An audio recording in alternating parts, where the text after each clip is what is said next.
culto, o Espírito Santo de Deus, ele fala desde o início. Desde o início, o Espírito Santo de Deus fala. E nessa noite não será diferente. Convido a todos a ficarem de pé em reverência à palavra de Deus. Abra a sua Bíblia na carta do apóstolo Paulo aos Colossenses, capítulo de número 3. Glória a Jesus. Na minha Bíblia diz assim: instruções para uma vida santa. Colossenses capítulo 3. Glória a Jesus. A partir do verso 1.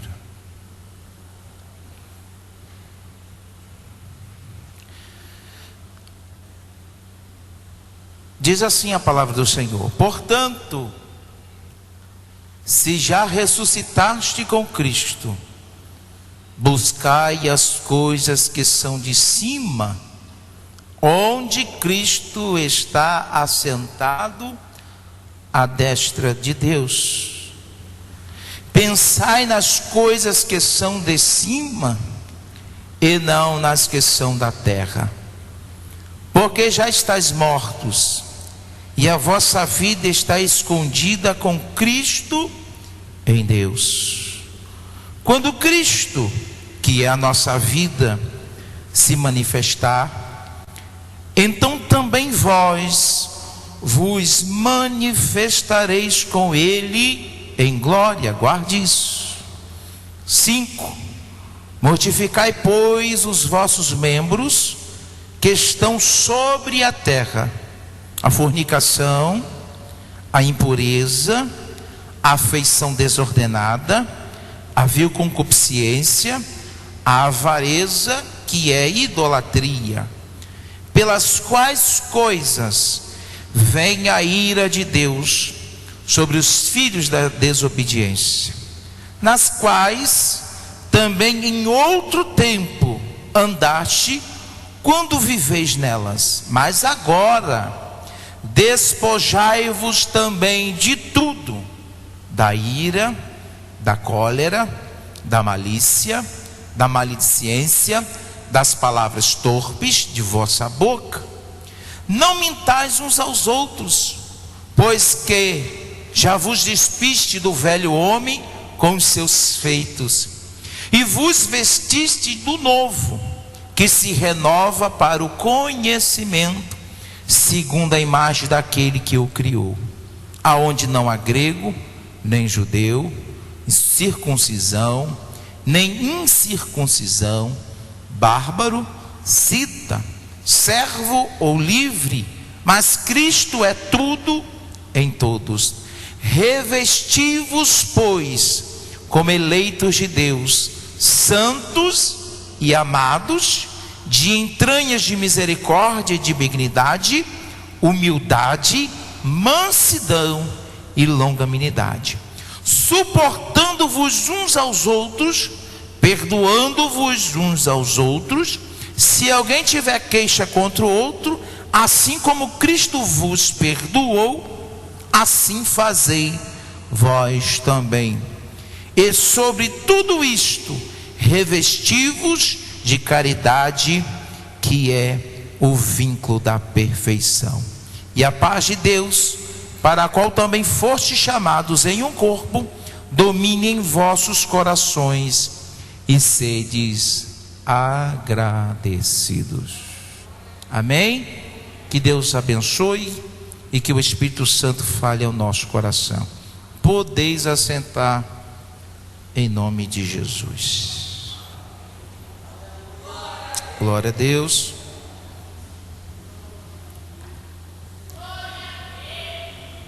Eu tenho pegado o hábito de sempre observar os hinos que vão ser cantados. Já falei isso mais de uma vez. Os primeiros hinos da harpa falou do céu. falou de arrebatamento. Os hinos que foram cantados falou de adoração, falou de santificação, falou de separação, falou de transformação. A palavra de Deus, ela foi escrita para revelar ao homem a vontade de Deus, o plano da salvação.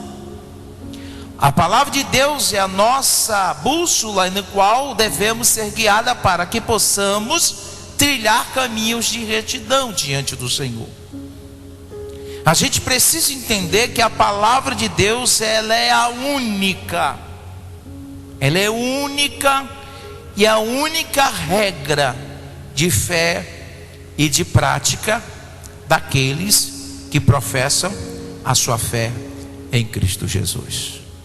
Tudo que o servo de Deus precisa conhecer e saber, para que ele possa ter uma vida irrepreensível diante de Deus e diante dos homens, está inserido na palavra de Deus.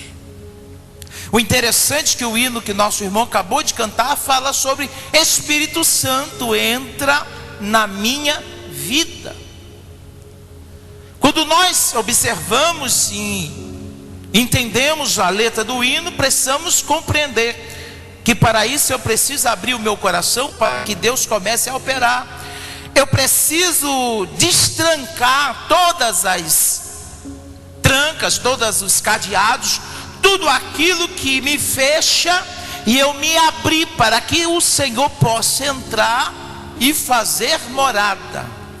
O interessante é que o hino fala que antes do Senhor morar, Ele começa a mudar o ambiente, Ele começa a transformar o ambiente, desde que eu permita que Ele adentre em todas as áreas da minha vida, para que a casa seja uma casa abençoada, para que a minha casa comporte, porque uma coisa eu aprendi: o Espírito Santo de Deus não habita em qualquer lugar. Uma das exigências é que eu preciso ser santo. A Bíblia diz que eu sou santo, o Senhor fala da santidade. Então eu preciso compreender que eu preciso ser separado, eu preciso viver conforme a vontade de Deus, para que se cumpra a sua vontade na minha vida, para que eu possa alcançar as bênçãos que Deus tem para mim. Infelizmente vivemos num tempo em que se prega muita coisa, mas não se exige muita coisa, praticamente não se exige nada. Mas quando nós debruçamos na palavra de Deus e observamos, a palavra de Deus nos exige muita coisa. E a gente precisa entender que para entrar no céu, eu preciso estar de acordo com a palavra de Deus. Por isso, em vários textos da palavra de Deus, o Senhor fala: se hoje ouvires a voz do Espírito Santo, não endureça o teu coração. Fazendo parafraseando, se hoje ouvires a voz do Espírito Santo, não deixe o teu coração trancado por dentro, porque ele só vai entrar para reformar alguma coisa se você convidar ele para entrar. Por isso que Jesus disse lá em Apocalipse: eis que estou à porta e bato. Se alguém ouvir a minha voz e me convidar para entrar, entraremos. Jesus não fala no singular, Jesus fala no plural. Entraremos, cearemos com ele e ele será comigo. Então não é somente que Jesus entra o Pai, entra o Filho e entra o Espírito Santo de Deus. As instruções que Paulo dá aqui é interessante, porque quando eu estava lendo, eu observei vários detalhes. Ele nos ensina e mostra o que nós iremos herdar quando nós obedecermos a voz do Senhor e fizermos conforme o que Ele manda. Ele começa com uma indagação, uma pergunta um pouco, vamos dizer assim, um pouco retórica. É como se ele estivesse provocando: se já ressuscitaste com Cristo, você precisa buscar as coisas que são de cima. Se já ressuscitaste, ele pergunta para você, a pergunta é para você: você já ressuscitou com Cristo?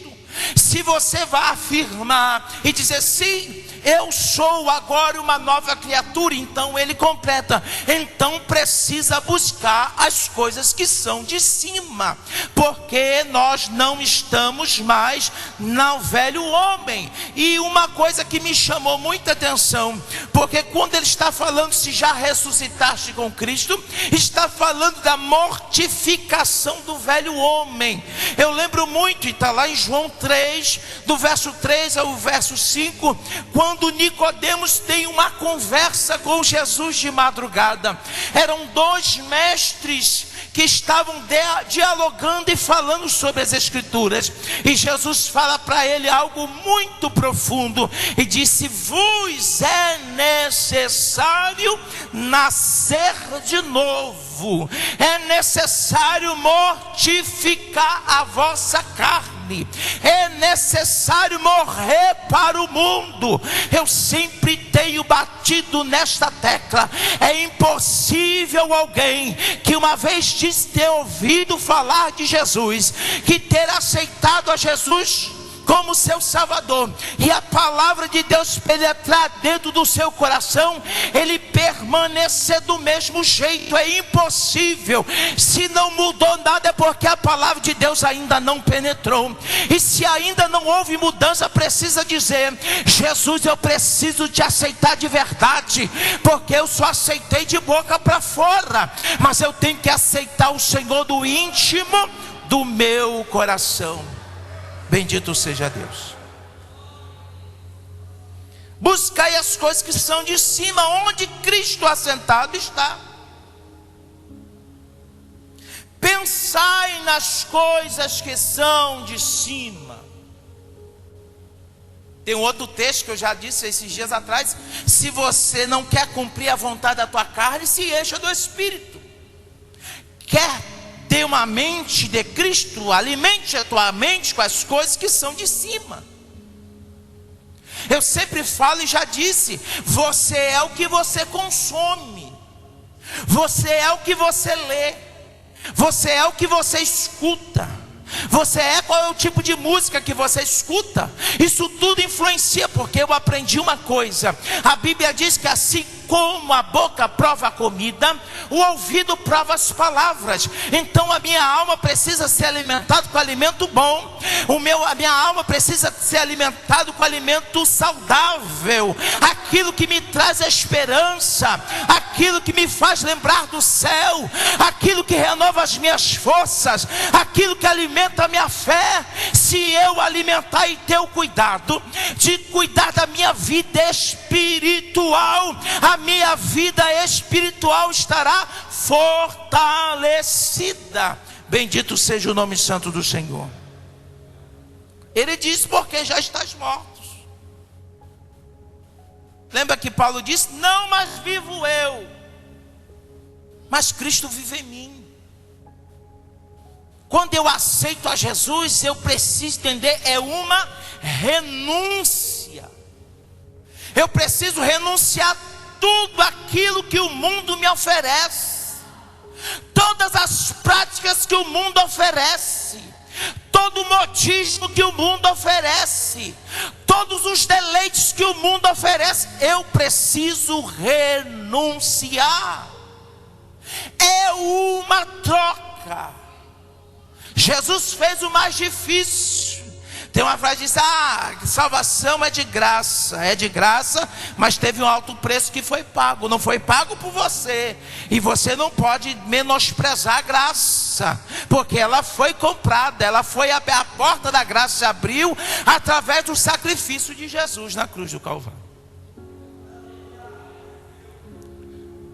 Porque já estáis mortos e a vossa vida está escondida em Deus. Eu lembrei aqui, anotei aqui o hino que os adolescentes cantou: aquele que habita no esconderijo do Altíssimo, a sombra do Onipotente descansará. aquele que habita, aquele que abriu, aquele que saiu do mundo e veio para perto de Jesus, aquele que saiu do mundo e veio para debaixo das asas do Deus Todo-Poderoso. Jesus, quando está falando conosco, diz: estou de braços abertos, as minhas asas poderosas de misericórdia está para quem quiser, e todos aqueles que vêm a Ele, Ele abraça, Ele guarda, Ele cuida, Ele mantém. Louvado seja o nome santo do Senhor. Estamos escondidos em Deus, e aqueles que estão escondidos em Deus, o mal não toca. Louvado seja o nome santo do Senhor. Mas o verso 4 me chamou muita atenção, porque o apóstolo Paulo vai falando sobre a instrução para uma vida santa. Aí alguém pergunta: para que eu preciso ter uma vida santa? O que é que eu vou ganhar em ter uma vida santa? Em que eu vou ganhar em ter uma vida separada do mundo? O que é que eu vou ganhar em renunciar a tanta coisa que a minha carne gosta? O que é que eu vou ganhar? Aí Jesus disse, pois Paulo diz: quando Cristo, que é a nossa vida, Cristo é a nossa vida, nós estamos vivos nele. Por isso que ele diz: olha, se vós estiveres em mim e eu em vós, vocês vão dar fruto. Eu sou a videira verdadeira. Ele está dizendo: eu sou a vida. Eu estava lá no princípio. Sou eu que dou, sou eu que mantenho. Eu sou a ressurreição e a vida. A vida eterna está nele. Se eu estiver enxertado nele, a garantia que eu tenho é de vida eterna. Porque quando Cristo, que é a vossa vida, se manifestar, então vós vos manifestareis com Ele em glória. Aí o Senhor me faz lembrar, não da segunda, da terceira vinda de Jesus. Terceira vinda, pastor, eu já expliquei isso aqui.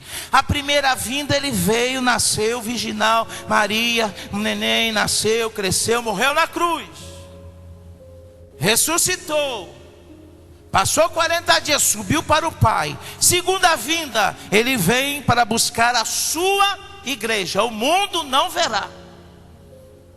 O mundo não verá. Onde é que fala isso, pastor? Lá em 1 Coríntios capítulo 15. Eis que vos digo o mistério.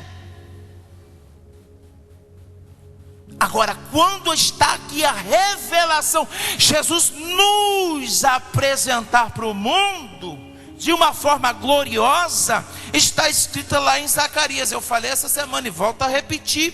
Lá em Zacarias capítulo 14, Jesus vai descer com poder e grande glória. E se você for ler lá o texto, lá em Zacarias 14 diz: e ele virá com os seus santos. Quem é o santo? É a igreja de Cristo, que já participou da boda do Cordeiro. Irá descer com Cristo e reinar aqui eternamente por 1000 anos no início, mas depois eternamente com Ele.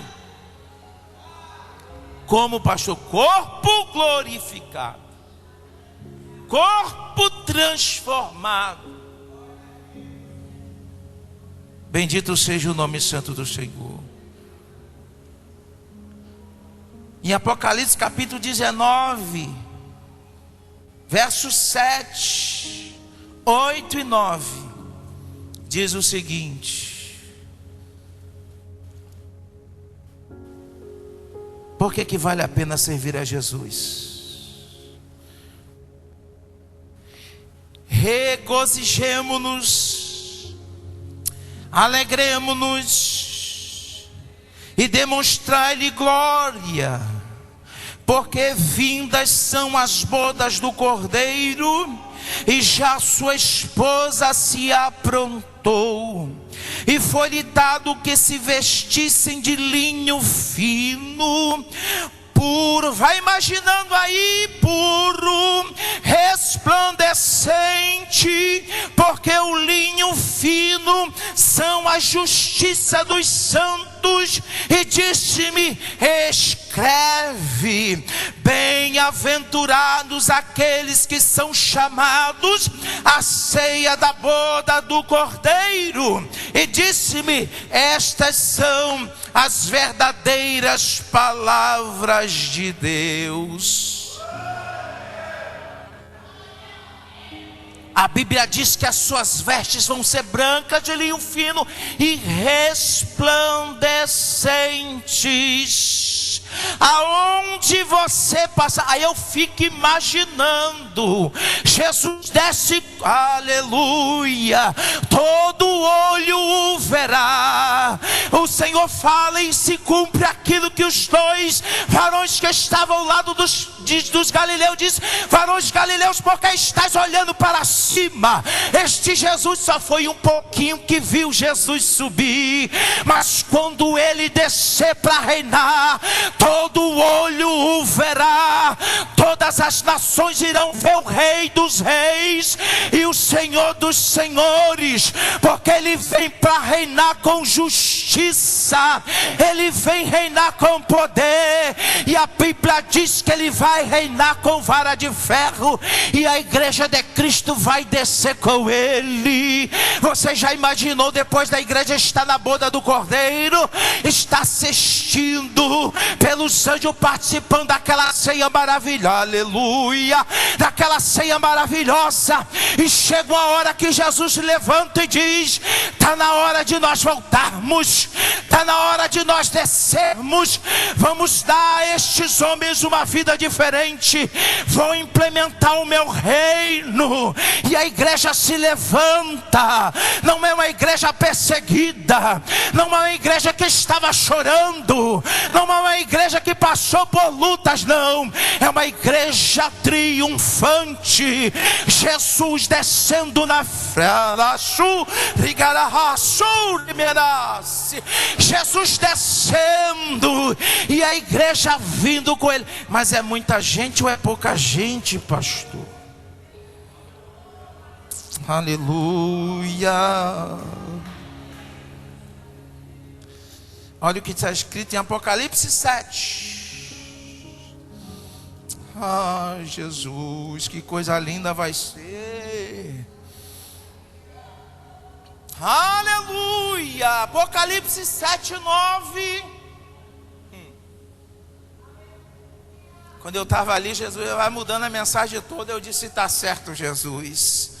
Depois dessas coisas eu olhei e vi que uma multidão, imagine uma multidão que ninguém podia contar, de todas as nações, imagine Jesus descendo, de todas as tribos, povos, línguas, que estavam diante do trono, perante o Cordeiro, trajando vestes brancas, com palma nas suas mãos, e chamavam com grande voz, dizendo: salvação ao nosso Deus, que está sentado no trono, e ao Cordeiro. E todos os anjos estavam ao redor do trono, dos anciões, dos 4 animais, prostraram diante do trono sobre seus rostos, e adoraram a Deus.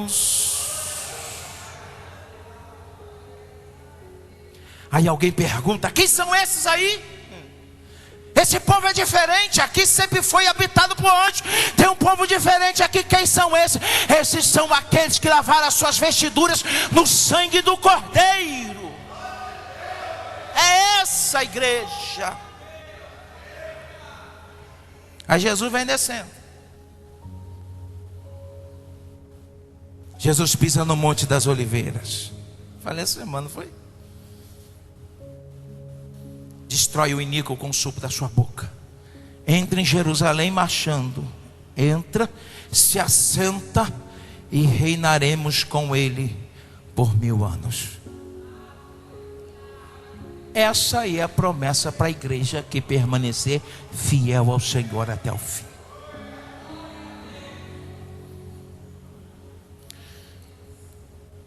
Qual é a exigência, pastor? Nascer de novo.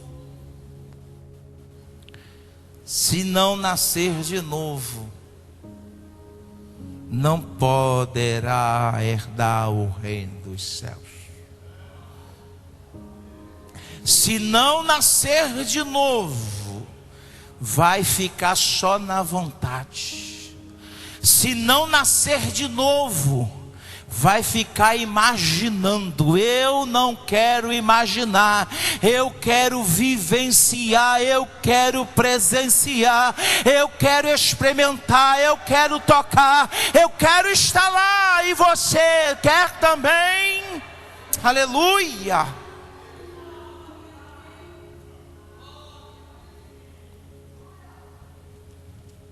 Já estou encerrando. É rápido. E aí vai dizendo. Então tudo isso, que maravilha. Quando Ele se manifestar, todos nós seremos manifestados junto com Ele em glória. Mas o que isso exige de mim? O que vai exigir? O que é que eu preciso? Alguém, o que é que eu preciso fazer, pastor, para herdar tudo isso? Mortificai, pois, os vossos membros que estão sobre a terra. 1. Fornicação. 2. Impureza. 3. Afeição desordenada, aquela paixão doentia, aquela coisa carnal, aquela loucura, obra da carne. Cuidado.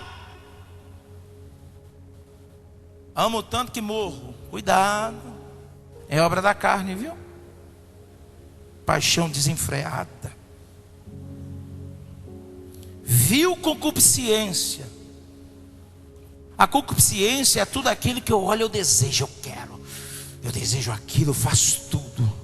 A minha alma fica assim, alimentando aquilo, a lascívia. Jesus disse: se os teus olhos forem maus, todo o teu corpo estará em trevas.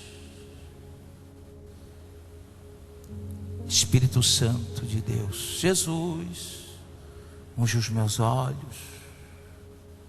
Jesus, unge os meus ouvidos. Jesus, unge os meus pés. Jesus, unge as minhas mãos.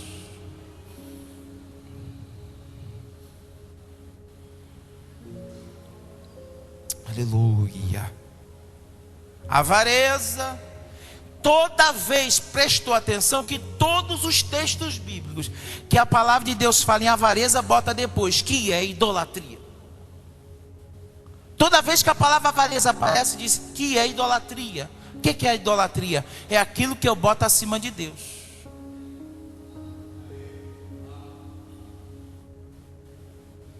Tudo aquilo que é maior do que Deus na minha vida é idolatria. Tudo aquilo que eu deposito a minha esperança é idolatria. A gente idolatra às vezes governo. A gente idolatra às vezes dinheiro. A gente idolatra alguém. Tem gente que idolatra pastor. Esse pastor é uma bênção. Eu falei, Jesus tem misericórdia. Porque se o pastor dá uma vaciladinha, metade do povo desvia. Porque os meus olhos têm que estar em Cristo Jesus.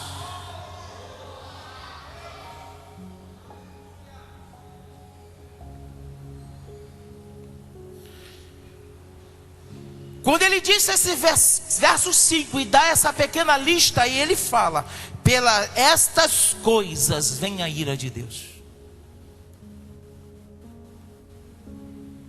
Aí ele explica: calma aí, tu não é melhor do que ninguém não. Ele coloca a gente no lugar da gente. Porque quando a gente aceita Jesus está santo, a gente se acha muita coisa. Não, ele diz: mas você já foi assim. Não esqueça, eu lembro muito quando Jesus cura aquele cego, disse: leva a tua cama. Por quê? Para onde tu andar, tu lembrar de onde foi que tu estava, quem tu era, para tu se manter humilde, para não achar que é muita coisa. Eu sou muito santo. Se não fosse a misericórdia de Deus. Aí disse: mas vocês eram assim, não é mais, mas lembre que já foram, e cuidado para não voltar, viu? Nas quais também em outro tempo vocês também eram, vocês viviam assim também. Então não fique enchendo muita bola achando que é muita coisa não. Você já foi terrível e só Deus sabe a tua história, mas o sangue de Jesus Cristo te purificou. Jesus te deu uma nova história, Jesus te deu uma nova vida. Aproveite. Glória a Deus. Mas agora, despojai-vos também de tudo. O que é despojar? É como se eu estivesse andando cheio de coisa e eu vou desfazer. É igual desmanchar uma mochila. Eu vou tirar isso aqui, eu vou despojar, ó. Vou tirar isso aqui. Despoje, abra a mão, tire fora. Você não precisa mais disso. Da ira, iracundo, não. Da cólera, não. Da malícia, não. Da malicência. O que é malicência? Ficar falando coisa má, ó. Das palavras torpes da boca. Tem que ter cuidado. A Bíblia fala que a nossa vida tem que ser água doce. Não pode uma fonte sair dois tipos de água. Aqui eu glorifico a Deus, e nas redes sociais eu acabo com a vida dos outros, destruo a vida do meu irmão.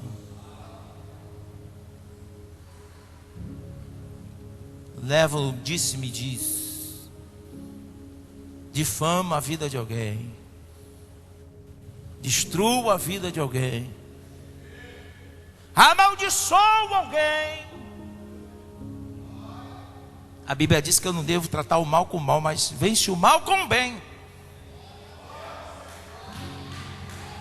Glória a Jesus.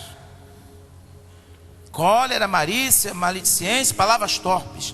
Não mentais, pois que já vos despiste do velho homem com seus feitos, e vos vestiste do novo. Paulo, ele frisa bem essa coisa, que tem que ser nova criatura. Jesus até fala, eu lembrei, Tiago, do que você falou outro dia, estava lembrando ali. Não pode botar vinho novo em odre velho, nem remendar. Tem gente que vem e quer remendar o negócio. Não, tem que ser nova criatura, perfeito, ó, tudo novo, para o Espírito Santo habitar. Verso 11, acabando. Onde não há grego, não tem judeu, não tem circuncisão. Quer dizer, não tem esse negócio de separação não. Todos nós somos um. Eu lembro que o pastor canta. Somos um. Em Cristo somos um. Somos um só. Um só batismo, um só Senhor, um só Espírito, um só amor. Ah, porque eu sou isso, é porque eu sou aquilo outro. Paulo combateu muito. Não é porque eu sou de Paulo, é porque eu sou de Apolo. Aí Paulo deu logo uma, vem cá, foi Paulo que morreu por você na cruz? Foi Pedro que remiu seus pecados? Então Paulo está dizendo, não tem grego aqui, não tem romano, não tem formado, não tem catedrático, não tem analfabeto, não tem branco, não tem negro, não tem índio. Todos nós somos corpo do Espírito, corpo de Cristo. Todos nós somos membros de um só corpo. Todos nós somos igreja de Cristo Jesus. Acabou. É nivelado assim, ó. Jesus dá responsabilidades a mais, a um e a outro, que dá lugar também, que deixa Deus operar. Mas diante de Deus todos somos iguais. 12. Revesti-vos como eleitos de Deus, escolhido, A gente precisa botar na nossa cabeça uma outra pregação. Eu falei que nós somos representantes do reino do céu. Nós somos como embaixadores e a gente tem que ter uma postura. A gente tem que ter, irmãos, nós temos que ter uma postura. No meu linguajar, no meu tratar, no meu proceder, onde eu chegar, as pessoas precisam identificar que eu sou diferente. As pessoas precisam identificar que você é sal. Sabe o que é sal? É quando alguém vê você e diz: poxa, fulano, eu gosto tanto de conversar com você. Você é uma pessoa agradável. Você tem sempre uma palavra boa, uma palavra de Deus. Eu hoje lá no trabalho, lá estava conversando com os colegas lá. Aí eu aproveitei e falei, mas mostrei um texto da palavra de Deus. Eu disse: olha aqui, precisa isso aqui. Eu disse: é mesmo, tem que mudar de vida. Você tem que ser sal. Como nosso irmão pregou ontem, tem que se enturmar. Aí eu vou descaracterizar que eu sou servo de Deus e eu quero começar a me parecer com o mundo para me se sentir aceito. Não se preocupe, porque se você faz a diferença lá na frente, a diferença que você faz vai surtir efeito na vida de alguém. Eu disse essa semana a uma pessoa e disse o seguinte: olhe, tem pessoas que estão orando para Jesus salvar alguém, mas sabe por que Jesus não salva? Não é porque Jesus não quer. Jesus quer salvar, é porque a pessoa não vem para Jesus. É que quando a pessoa olha para alguém e diz: não tem como, não está demonstrando aquilo que fala. Porque eu sempre digo, o exemplo fala mais do que as palavras. Tem pessoas que aceitam Jesus quando vê a diferença, mas quando vê alguém que está igual ao mundo, parecido com o mundo, linguajar do mundo, do jeito do mundo, ele diz: como é que você diz que você é uma nova criatura? Você é pior do que fulano, você é pior do que eu. Então nós precisamos ser a diferença, fazer a diferença. Revestivos como eleitos de Deus, santos e amados, entrando de misericórdia, de bondade, de humildade, de mansidão e longanimidade, suportando uns aos outros. Tem que suportar. Eu suporto os teus defeitos, tu tem que suportar os meus.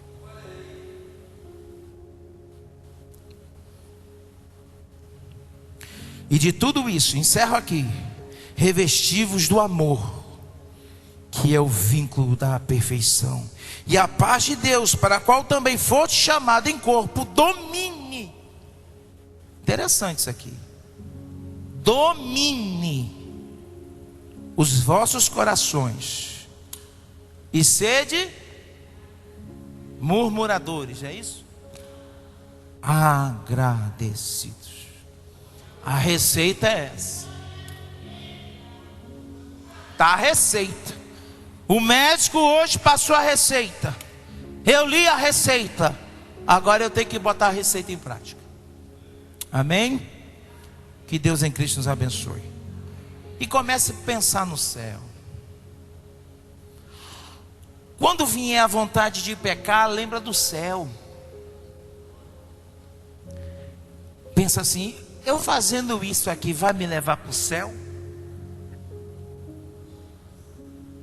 Se disser não, eu disse: calma aí, ó, estou fora. E que o Espírito Santo de Deus fale mais ao meu e ao seu coração.